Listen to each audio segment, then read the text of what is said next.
مکتب جو ہے یہ کہنے کو آج ہمارے یہاں پر بہت معمولی سمجھا جاتا ہے کہ مکتب ہے، لیکن یہی مکتب ہمارے اور ہماری نسلوں کے ایمان کے محافظ ہیں۔ مسلمانوں نے اپنے مکاتب کے نظام کو صحیح طور پر نہیں سنبھالا تو آئندہ آنے والی نسل یہ کفر اور شرک میں مبتلا ہو سکتی ہے اور ایمان سے محروم ہو سکتی ہے۔ ہم قرآن پڑھ رہے ہیں، اس پر آپ کو تعجب کیوں ہے؟ تو ایک جو تقریباً 65-67 سال کی عمر تھی، وہ بوڑھے میاں مجھے کہنے لگے دھیرے سے کان میں، نحن لا نعرف القراءہ، ہم کو قرآن پڑھنا نہیں آتا۔ کیا کہنے لگے؟ ہم کو قرآن پڑھنا نہیں آتا۔ تو مجھے شوق لگا، میں نے کہا انتم عرب، آپ تو عرب ہے، آپ کے لیے قرآن پڑھنا کون سا مشکل کام ہے؟ تو وہ زارو قطار ہونے لگے، کہا کہ نہیں مجھے بھی نہیں آتا ہے، میری بیوی کو بھی نہیں آتا ہے، میرے گھر میں کوئی قرآن پڑھنا نہیں جانتا۔ نظر الله وجوها لم تزل مثل السحاب من وريد القلب تروي عندما كل الهضاب۔ الحمدللہ آج ہم مکتب کے اس پروگرام میں یہاں پر جمع ہوئے ہیں۔ مکتب جو ہے یہ کہنے کو آج ہمارے یہاں پر بہت معمولی سمجھا جاتا ہے کہ مکتب ہے، لیکن یہی مکتب ہمارے اور ہماری نسلوں کے ایمان کے محافظ ہیں۔ مفکر اسلام حضرت مولانا علی میاں ندوی نور اللہ مرقدہ نے آج سے 50 سال پہلے اپنے خطاب میں، اپنی ایک تحریر میں لکھا ہے کہ میری گنہگار نگاہیں اس بات کو دیکھ رہی ہے کہ اگر مسلمانوں نے اپنے مکاتب کے نظام کو صحیح طور پر نہیں سنبھالا تو آئندہ آنے والی نسل یہ کفر اور شرک میں مبتلا ہو سکتی ہے اور ایمان سے محروم ہو سکتی ہے۔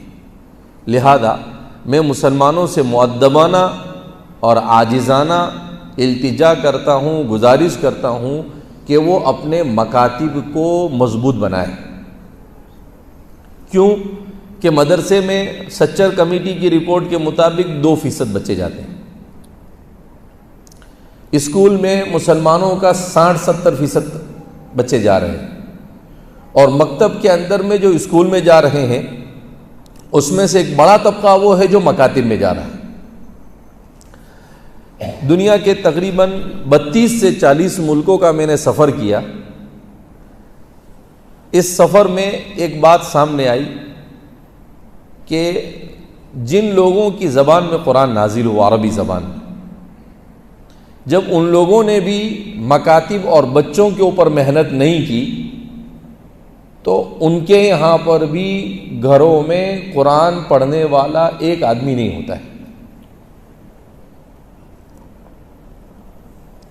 آج سے 15-20 سال پہلے، 20-25 سال پہلے کی بات کہ ایک مرتبہ مکہ مکرمہ میں میں قرآن کریم کی تلاوت کر رہا تھا۔ اب ہم نے جن استاد کے پاس حفظ کیا تھا، وہ استاد کیا ہے، ہمیشہ بجاتے رہتے تھے، زور سے پڑھ، زور سے پڑھ، تو وہ زور سے پڑھنے کی عادت ہو گئی۔ تو مولانا ابوبکر صاحب وستان ہمارے والد صاحب کے ففیزاد بھائی، تو وہ پورا دن بجا، یعنی آپ کو چین سے بیٹھنے، زور سے پڑھنے کا۔ اب وہ قرآن زور سے پڑھنے کی ایسی عادت ہو گئی کہ آہستہ پڑھنا بھی شروع کرے تو تھوڑی دیر کے بعد والیوم آٹومیٹک بڑھ جائے، اس لیے کہ 3-4 سال تک وہی زور زور سے پڑھنے کی عادت ہو گئی۔ تو آج بھی کوشش، جلدی کنٹرول میں نہیں آتا ہے، آؤٹ آف کنٹرول ہو جاتی ہے گاڑی۔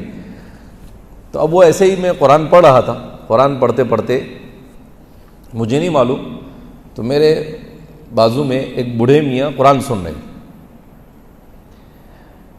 جب 1-2 پارے میں نے پڑھے، اس کے بعد میں زمزم پینے کے لیے کھڑا ہوا تو انہوں نے پکڑ کر مجھے بٹھا دیا، کہا میں زمزم لاتا ہوں۔ میں نے کہا کہ نہیں، آپ بڑے ہیں، میں آپ کی خدمت ہوں، آپ کیوں میری خدمت کریں گے؟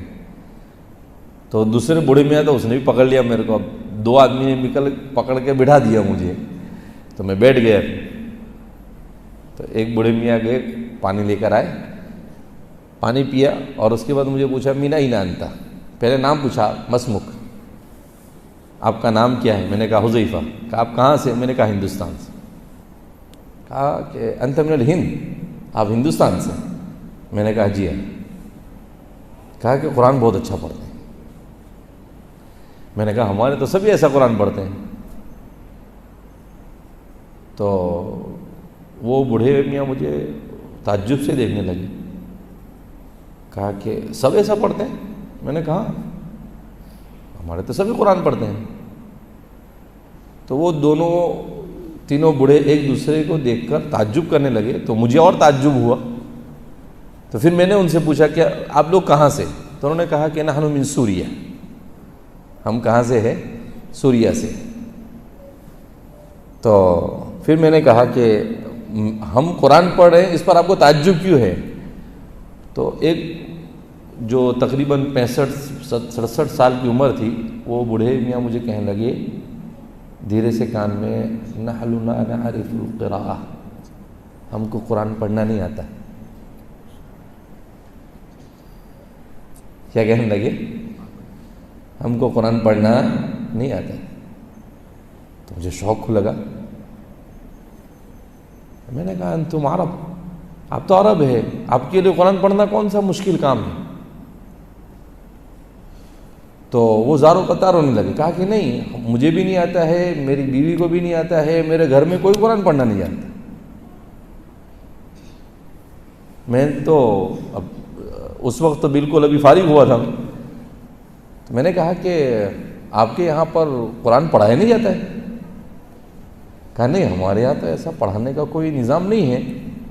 کہا مجھے میرے بچے کو پڑھانا ہے، آپ کا سنا تو اب میں کیا کروں؟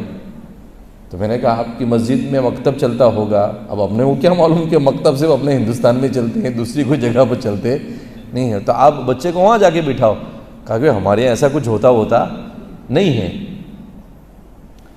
اس کے بعد میں نے ان کو بتایا کہ بھئی ہمارے یہاں مکتب کیسے چلتا ہے، مدرسہ کیسے چلتا ہے، تو وہ تعجب کرنے لگے۔ پھر میں نے ان سے کہا کہ بھئی سوریہ کے تو بڑے بڑے علماء ہوتے ہیں، کہا کہ وہ کچھ لوگ جو عالم بن جاتے ہیں وہ بن جاتے ہیں، ورنہ عام وہاں کی حالت یہ ہے کہ اکثریت کو قرآن کی تلاوت بھی آتی نہیں۔ تو اس وقت مجھے قدر ہوئی ہمارے بزرگوں کی کہ اللہ جزائے خیر عطا فرما کہ یہ مکاتب کا نظام شروع کیا، تو آج ہم قرآن پڑھ رہے ہیں، ورنہ وہ اہل عرب ہو کے بھی قرآن نہیں پڑھنا جانتے۔ وما ربک بظلام للعبید، ہم کسی پر عذاب آئے، کسی پر تکلیف آئے، اس پر ہمیں ہرگز خوشی نہیں ہے، لیکن جو یہ 90%، 95%، 100% مسلمان ہے، اس کے باوجود بھی ان کے اوپر جو یہ پریشانی آ رہی ہے، اس پریشانی کی ایک بنیادی وجہ یہ کہ انہوں نے اللہ کی کتاب کو چھوڑ دیا، انہوں نے اللہ کے دین کو چھوڑ دیا۔ اور جو بھی قوم مسلمان ہونے کے بعد اپنے دین سے دور ہوتی ہے تو وہ دنیا میں عذاب میں مبتلا ہوتی ہے، اور آخرت کا عذاب اس سے بڑا ہوا ہے۔ لہذا ہمیں اپنے ان مکاتب کی قدر ہونی چاہیے، ان مکاتب کو مضبوط بنانے کی فکر ہونی چاہیے، ان مکاتب کو مؤثر بنانے کی فکر ہونی چاہیے۔ کیسے ہمارے مکاتب کا نظام مؤثر ہو؟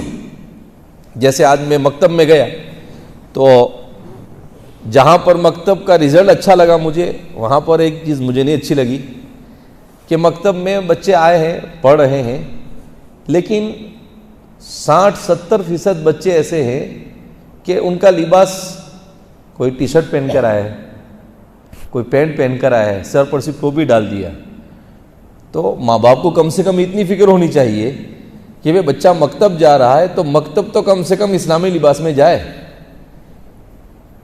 مکتب میں تو کم سے کم کفنی ٹوپی یا کم سے کم وہ جبہ پہن کر جائے کہ بھائی دین سیکھنے جا رہا ہے۔ ہم جب اپنے بچوں کو اسکول بھیجتے ہیں تو کیسے بھیجتے ہیں؟ بالکل ایٹی کیٹی میں بھیجتے ہیں کہ بھائی اسکول کا یونیفارم یہ ہے، اور اس کو نہا کر جانا ہے، سر میں تیل لگائے گا اور خوشبو لگائے گا، تھوڑا سا بڑا ہو گیا تو پرفیوم لگانا شروع کر دے گا۔ تو جب دنیا کی تعلیم کی ہمارے یہاں پر اتنی اہمیت ہے تو دین تو اس سے زیادہ ضروری ہے۔ یہاں تو ہم کو اور اچھے سے جانا چاہیے کہ بھئی کیا اللہ کا کلام پڑھنے جا رہا ہے، کلام اللہ۔ حضرت اکرمہ بن ابی جہل رضی اللہ تعالی عنہ، وہ جب قرآن کریم کہیں لکھا ہوا پاتے تھے، جو پہلے تو قرآن پورا مکمل لکھا نہیں گیا تھا، تو وہ اس کو لیتے تھے اور کہتے تھے، اس کو چومتے تھے اور کہتے تھے ھذا کلام ربی، اس کو سر پر رکھتے ھذا کتاب ربی۔ تو اللہ کے کلام کی عظمت دل میں جب کم ہو جاتی ہے تو یہ صورتحال ہوتی ہے۔ لہذا اس بنا پر ماں باپ کو بھی فکر مند ہونا چاہیے کہ ہمارا بچہ دنیا سیکھے نہ سیکھے مگر دین سیکھنا ضروری ہے، اس کا ایمان راسخ ہونا ضروری ہے۔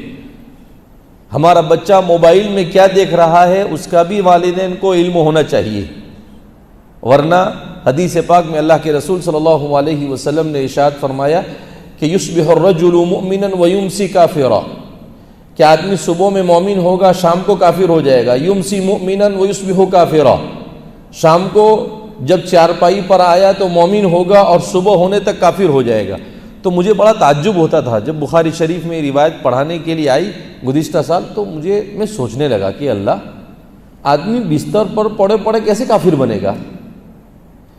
پھر میرا ذہن گیا، میں نے کہا کہ ہاں، آدمی موبائل میں کوئی ایسی غلط چیز دیکھ لے اور پھر اسلام کے بارے میں شک اور شبے میں مبتلا ہو جائے تو بستر پر پڑے پڑے ایمان سے نکل جائے، کہ ایسا زمانہ ہے کیا ایمان سے نکل جائے گا اور آدمی کو پتہ بھی نہیں چلے گا کہ وہ ایمان سے نکلا یا نہیں نکلا۔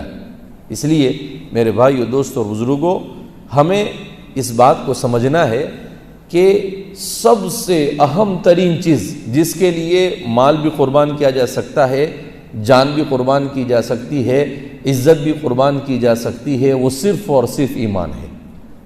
مقاصد شریعت میں امام شاطبی نے لکھا ہے کہ ایمان دنیا کی ایک ایسی چیز ہے مومن اور مسلمان کے لیے کہ اس کے لیے سب کچھ لٹایا جا سکتا ہے مگر اسے قربان نہیں کیا جا سکتا ہے۔